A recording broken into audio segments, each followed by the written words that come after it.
about fake friends. And screw your ex, is such a flake. Forget your greats, you need a break. You, it's all about you. Mời các bạn bay cùng Kobe Vivu.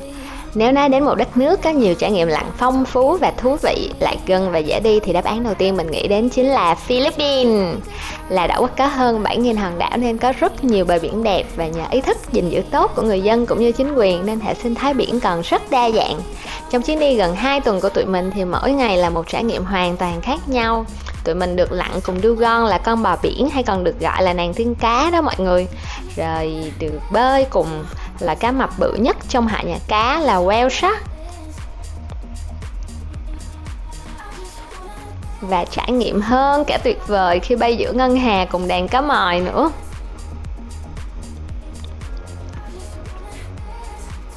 Bên cạnh đó là những buổi chiều nghỉ dưỡng chill, thật là chill trước biển.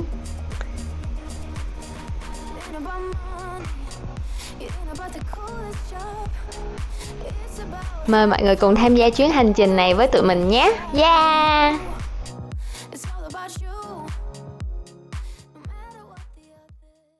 Để đến được địa điểm đầu tiên, tụi mình sẽ phải bay 2 chặng từ sân bay Tân Sơn Nhất. Hồi chị em đi lặn của mình tất cả đều là các diver có bằng Advanced trở lên. Bên cạnh mình là chị Misa, dive buddy của mình. Đây cũng là lần đầu tiên tụi mình trải nghiệm Philippines Airlines. Ghế ngồi rất là thoải mái, phần ăn trên máy bay là rau củ kèm thịt viên, cũng khá vừa miệng. Khẩu vị không khác nhiều so với Việt Nam.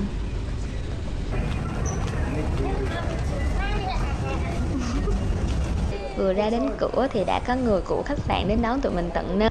Ấn tượng đầu tiên của mình khi đến Manila đó là an ninh rất gắt gao. Vào cửa khách sạn phải qua lớp kiểm tra kỹ lưỡng của chó nghiệp vụ và có cả máy dò bom nữa. Được cái là mấy bạn chó này cũng rất đáng yêu.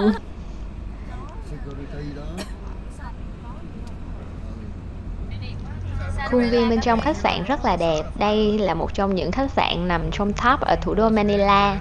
Tụi mình sẽ nghỉ ngơi một đêm ở đây để dưỡng sức trước khi bay chặng tiếp theo đến đảo vào ngày hôm sau. Vào khách sạn nha mọi người, soi chiếu kỹ, tưởng như là đang ở sân bay không đó.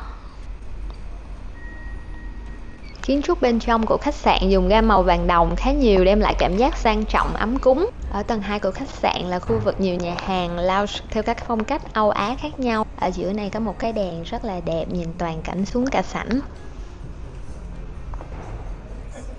Trong này có nhà hàng Canton Truck ở lầu 3 thì bán đồ hoa rất là ngon nha.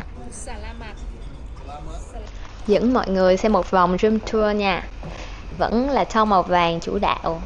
Phòng khá rộng rãi, thoải mái, có đầy đủ sofa và bàn làm việc, và có view cửa kính to nhìn thành phố lung linh về đêm nữa. Ten.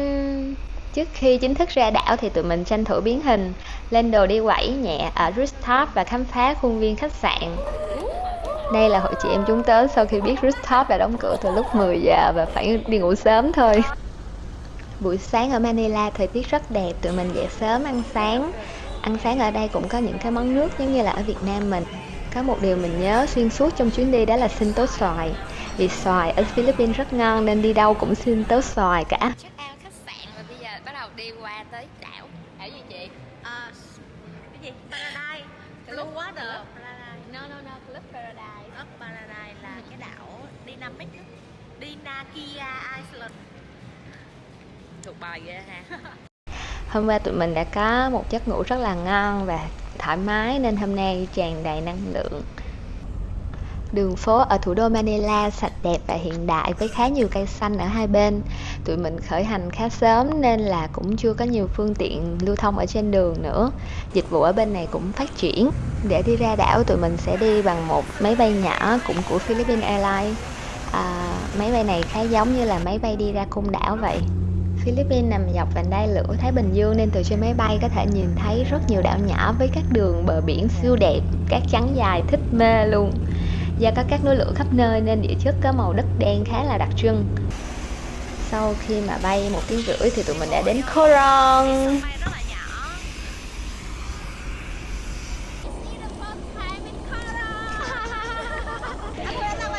Đến nơi là đã có các anh bên River Diver chờ sẵn để đón tụi mình.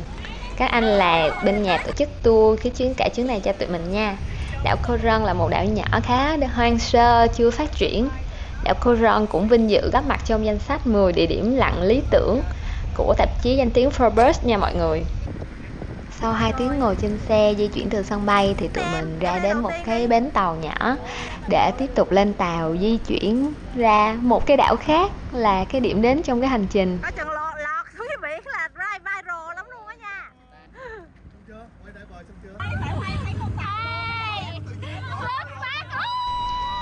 Đây là bé Mộc Tiên Nhi, cơ trưởng của cả nhóm. Đây là hội chị em yêu đời quẩy mọi lúc mọi nơi nè. Còn đây là chị Sam, một case kinh điển trong làng lặn mà mọi người sẽ cảm thấy khó là lý giải. Bởi vì chị Sam không hề biết bơi nhưng mà chơi môn lặn không ngán ai luôn. Sau một phút huy hoàng thì cô ấy đã bò, chính xác là bò vào bên trong như thế này. Xin lỗi chị, em edit không cắt đoạn này. Đi đảo Cô Rân thì khoảng thời gian từ tháng 2 đến tháng 5 chính là lúc đẹp nhất ở đây, với biển xanh trong veo, không khí trong lành và rất là bình yên. Đây là một resort nằm hoàn toàn biệt lập ở giữa biển và tụi mình phải đi tàu 1 tiếng mới tới nơi. Xa xa kia kìa, các bạn bắt đầu là nhìn thấy cái resort rồi đó. Mặc dù là đến vào giữa trưa nắng nhưng mà khung cảnh làm mình hết sức là phấn khích. Welcome drink. Tụi mình đến thì chưa được nhận phòng cho nên là sẽ tranh thủ đi ăn trong lúc đợi lấy phòng. Yeah, thank you thầy. Bữa trưa là các loại hải sản tươi sống được chế biến theo kiểu Philippines, ăn rất là ngon miệng. Trời ơi, khung cảnh kìa mọi người, quá sức là bình yên. Trên đường đi về nhận phòng thì tụi mình gặp bé này tung tăng thoải mái bò giữa đường. Các bạn có thấy cũng đừng hoảng nha, chỉ cần mình đừng chọc phá các bé thì các bé cũng sẽ chẳng tấn công mình đâu. Cái việc giữ nguyên hệ sinh thái là cái điều mà mình rất là thích ở resort này. Có lẽ là phải đi về những cái đảo hoang xa thì mới có dịp trải nghiệm. Phòng ở đây thì khá bé nhưng cũng dễ thương, có một em rùa nằm sẵn ở trên giường chào đón kìa. Resort trang bị sẵn thuốc xịt côn trùng, kem chống nắng mà lại là loại kem chống nắng an toàn cho san hô. Từng chi tiết nhỏ có thể thấy là họ rất là yêu thiên nhiên và có ý thức bảo vệ môi trường biển ở đây. Nhận phòng xong thì tụi mình được 30 phút massage chân miễn phí, cái này là ở trong dịch vụ của phòng luôn. Một điểm cộng khá đáng yêu trong service, tại vì đa phần du khách đến đây thì đều đã trải qua một cái đoạn đường rất là dài rồi. Việc chào đón như thế này khiến du khách cảm thấy rất là thoải mái, và nếu mà hài lòng thì có thể là book tiếp dịch vụ vào những ngày hôm sau nữa. Cô tẩy tế bào chết rồi massage chân và bôi kem dưỡng ẩm cho mình rất là kỹ. Không phải chiên đâu nha mọi người, cho nên là dơi đó. Dơi tung tăng như một đời. Chị em đã đi bơi bữa đầu tiên ở Club Paradise nhá. Chỗ này nắng xinh quá này chị. Xinh nè. Cha. Trời vẫn còn nắng, ra ngoài biển tranh thủ chụp hình nha.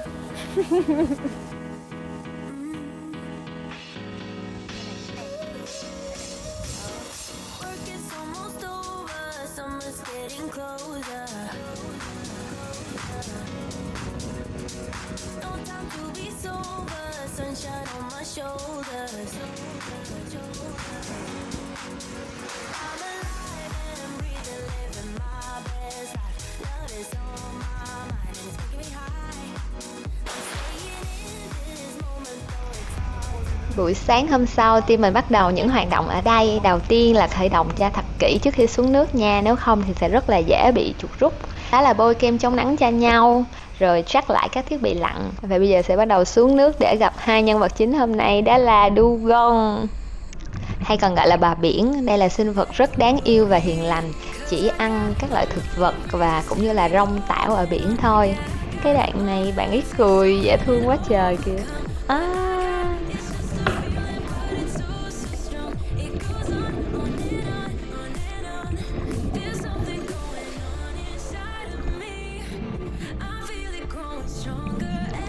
Vào khoảng gần giữa trưa thì các bạn Dugong sẽ bơi vào cái khu vực có nhiều cỏ biển này để ăn.